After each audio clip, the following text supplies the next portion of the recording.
Good morning, good morning, good morning, good afternoon, and good evening kung anong oras man ninyo ito pinapanood. So, meron ulit tayong unit for shipping. So, shoutout kay Sir Brigido Abelia ng Tagig. Okay? So, kinuha ni Sir sa atin is Double Bell M92 Black. So, ito yung unit mo, Sir. Tinanggal ko na yung papel nito. So, full metal yung unit, sir. Ayan. So, meron ditong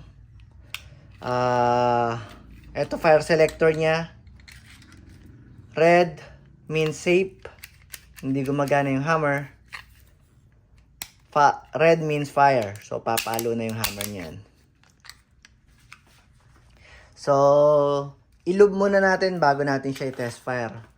So, ang paglulub, sir, pag wala kang silicone oil, pwede ang petroleum jelly. So, kasa muna, sir.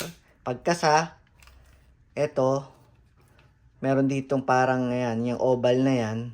Pipindutin mo siya, pag nakasa mo na siya, saka mo, itong latch na to, ibababa mo. Sabay, pindot sa likod, tapos, ibababa mo to.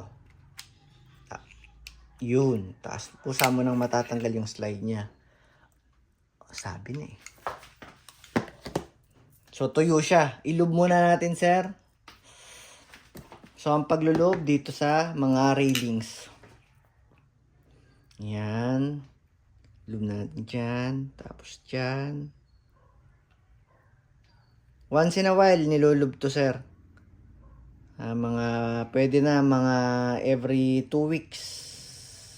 Kasi eventually, malamig yung CO2 natin. Natutuyo minsan yung silicone oil. Pagka po sila natuyo, nagkakaroon siya ng friction. Nahihirapan mag-blowback, tapos mahirap ikasa. So, ang pagbabalik, balik lang natin doon. Suot lang natin ulit doon sa parang, ano na yon. Yan. Tapos, balik. Pag nakasa ulit, taas lang natin to. So, ganun lang siya kadali, no?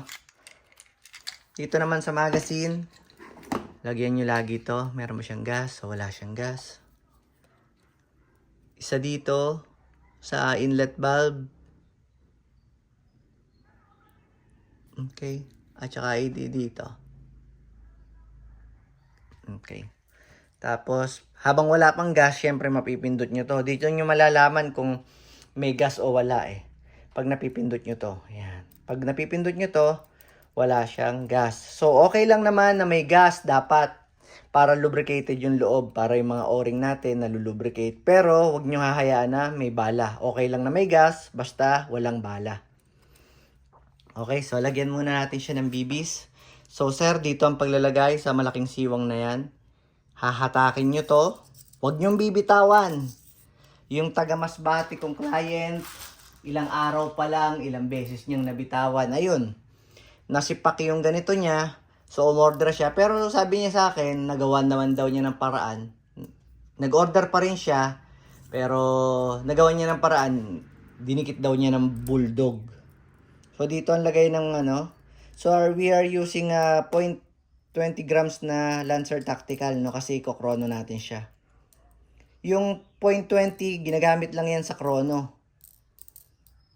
Tapos, ang standard kasi, 0.23, 0.25, no? So, lagyan natin siya ng pop dyno na gas.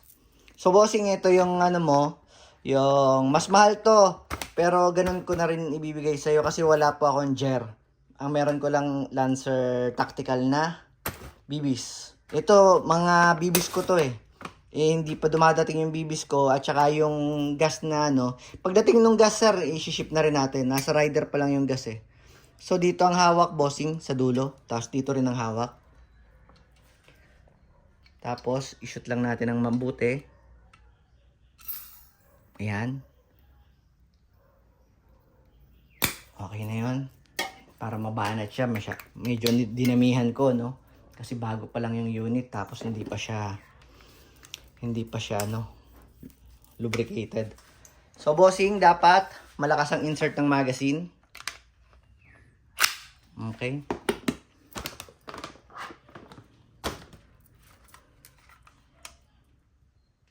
So, test natin unit ni Sir Brigido. M92 double bell na Taurus.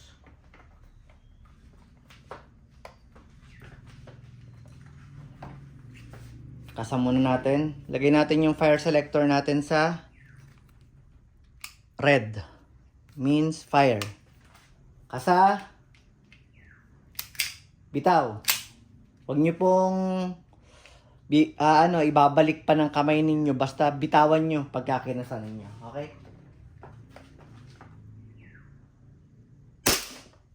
300. Oh, ba't ganun? Tumagos siya. 292. 286. So, bossing. O nga pala, nakalimutan ko. So, sa box niya, merong extra nozzle at saka isang cleaning rod. Tapos, pag double bell, automatic, naka-hard case po siya. So, busin natin yung bala.